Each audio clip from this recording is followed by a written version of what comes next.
அறிவு கேட்டியா? கேட்டேன். அந்த பாட்டுக்காரன் வீட்டுக்கு போய் பசங்களை விசாரிக்க சொன்னல, பசங்க போய் விசாரிச்சிருக்காங்க. அப்பனும் பொண்ணும் வீட்டை காலி பண்ணிட்டு சாமான் சட்டெல்லாம் வண்டியில் ஏற்றிட்டு ஊரை விட்டே கிளம்பியிருக்காங்க. கிளம்பிட்டாங்களா? என்னடா சொல்ற? அப்பவே நினைச்சேன் திருட்டு பசங்க ஓடிட்டாங்களா? சரி, அந்த வண்டிக்காரனுக்கு ஃபோன் பண்ணி எங்க இறக்கி விட்டாரு, எங்க போனாங்கன்னு கேளு. சொல்லியிருக்க அறிவு. ஆனா பசங்களை மட்டும் விட்டா வேலைக்கு ஆகாது.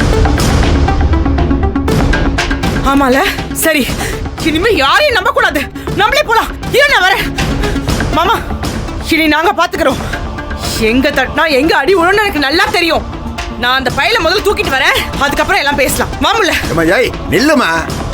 என்ன விவரம்னு சொல்லாம நீ பாட்டுக்கு படபடன்னு போய்கிட்டு இருக்க. என்னம்மா விவரம்? அந்த பையலை கண்டுபிடிச்சாச்சா? அதெல்லாம் தெரியாது மாமா. ஆனா எங்க போயிருப்பான்னு எனக்கு நல்லா தெரியும். நான் அந்த பையலை பாத்துக்கிறேன். நான் போய் பாத்துட்டு வரேன். ஏமா அறிவு, இது ஓம் பிரச்சனை மட்டும் இல்ல, எனக்கு மான பிரச்சனை. ஓடினால அவனை தூக்கி விடாத காலை ஒடிக்கிறானே இல்லைன்னு பாரு. அண்ணா அண்ணா, நான் சொல்றது கொஞ்சம் கேளுங்கண்ணே. நம்ம போலீஸுக்கு போயிருவோம்ண்ணே, அதுதான் சரியா இருக்கும். ஏய், எதுக்குங்கிற? அந்த வீட்டு பொம்பளைங்கெல்லாம் போலீஸுக்கு கோர்ட்டுன்னு போனாங்களே, அந்த மாதிரி தான். அதுக்கு இந்த பையலையும் கூட்டிட்டு அலையணுமா? ஓடா டேய். டேய், போலீஸ் வேணா ஒரு மண்ணு வேணாண்ணே. நான் பிடிக்கிறேண்ணே, நான் போய் பிடிச்சிட்டு வரேன் அவனை. போலாம். ஏய் கதிரே, நம்ம அறிவு, நான் கொடுத்த வாக்குப்படி இந்த கல்யாணத்தை நடத்தி காட்டுவேன். ஏய் கதிரே, நீலாம் அங்கே போவேனா? என்னண்ணே? ஏய் சொல்றத கேளுப்பா, அவசரப்படாதப்பா. ஏமா அறிவு, உன் தரப்புல இருந்து முள்ள போட்டேன். ஏய் சக்தி நீ போ. ஏய் கரியாளா நீயும் போடா. போடா. இவனுங்கெல்லாம் போனா பிடிக்க முடியாதுண்ணே. ஏய் நீ தேடுப்பா, ஞானத்துக்கு போன போடு. நம்ம ஆளுங்க எல்லாருக்கும் அவன் போட்டோ அனுப்பி தேட சொல்லு. சிக்கிற இடத்துல இருந்து அவனை தூக்கிட்டு வந்து என் காலாடியில் போட சொல்லு. என் சுயரூபத்தை பார்க்க போறேன் அவன். ஏய் சக்தி நீ கிளம்பு. கிளம்புவோம். உள்ள வா. இப்ப ஏய் சக்தி, நல்லா கேட்டுக்கா. அவனை பத்தின தகவல் வராம என் பல்லுல பச்சை தண்ணி படாதடா. போங்கடா. மாமா, உங்க புள்ளைய தூக்கிட்டு வந்து நிப்பாட்டுவேன். உங்க தளபதியா சபதையா இருக்க மாமா.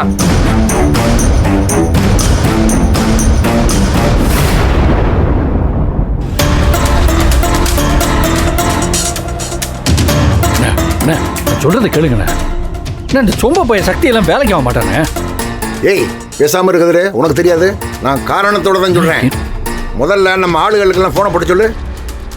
தர்ஷனை விடவே கூடாதுடா.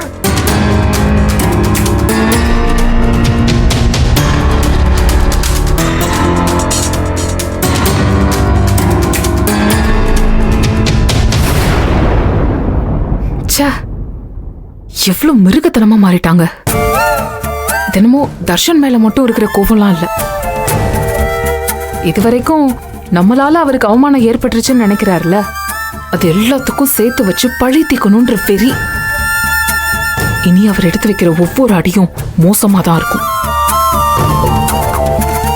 ஏதோ மதம் பிடிச்ச யானை மாதிரி மாறி இருக்காரு. இனிமேல் நம்ம ரொம்ப கவனமா இருக்கணும்க்கா. இல்லனா நம்ம பக்கத்துல நிச்சயம் இழப்பு ஏற்படும்.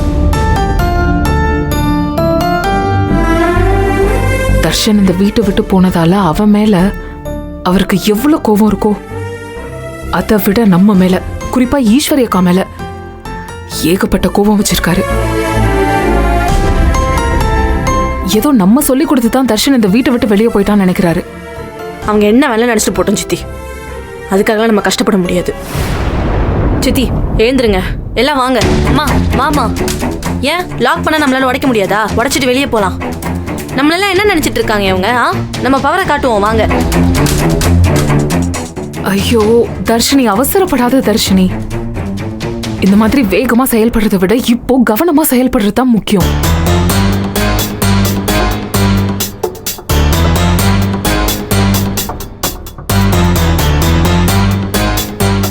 அக்கா, நம்ம கொற்றவை கிட்ட பேசி பார்ப்போமா? வேண்டாம், எனக்கும் அதுதான் அக்கா சரின்னு தோணுது. அவங்க வந்தா தர்ஷனை தேடுறது மட்டும் இல்ல, இவங்களையும் பார்ப்பாங்க. அதுக்கு தான் வேண்டாம். ஜனனி, நீ இதுவரைக்கும் சரியா தான் பேசிட்டு இருந்த, ஆனா இது வேண்டாம். கொற்றவை நம்ம கிட்ட நட்பு ரீதியா பேசினாலும் அவங்க போலீஸ். நாம போலீஸ்க்கு போற விஷயம் இவங்களுக்கு தெரிஞ்சா பாதிப்பு யாருக்கு? தர்ஷனுக்கு தானே. காட்டு மிராண்டி கூட்டம் இவங்க என்ன வேணாலும் செய்வாங்க. இவங்க ஒரு பக்கம், அறிவுக்கரசி ஒரு பக்கம். கொற்றவை மேல இருக்கிற பகையினால தர்ஷனுக்கு ஆபத்தை உண்டாக்க தான் ட்ரை பண்ணுவாங்க. இப்ப நம்ம நோக்கம் தர்ஷன் திரும்ப வரணும். அவனோட வாழ்க்கை அவனோட விருப்பப்படி அமையணும். அவன் இந்த கல்யாணத்தை வேண்டான்னு நினைக்கிறான்.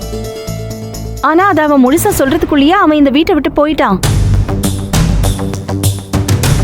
அவன் இதெல்லாம் விட்டுட்டு வெளியில போகணும்னு நினைக்கிறான். வாழ்க்கையில அவனுக்கான ஒரு அடையாளத்தை உருவாக்கிக்கணும்னு அவன் ட்ரை பண்றான்.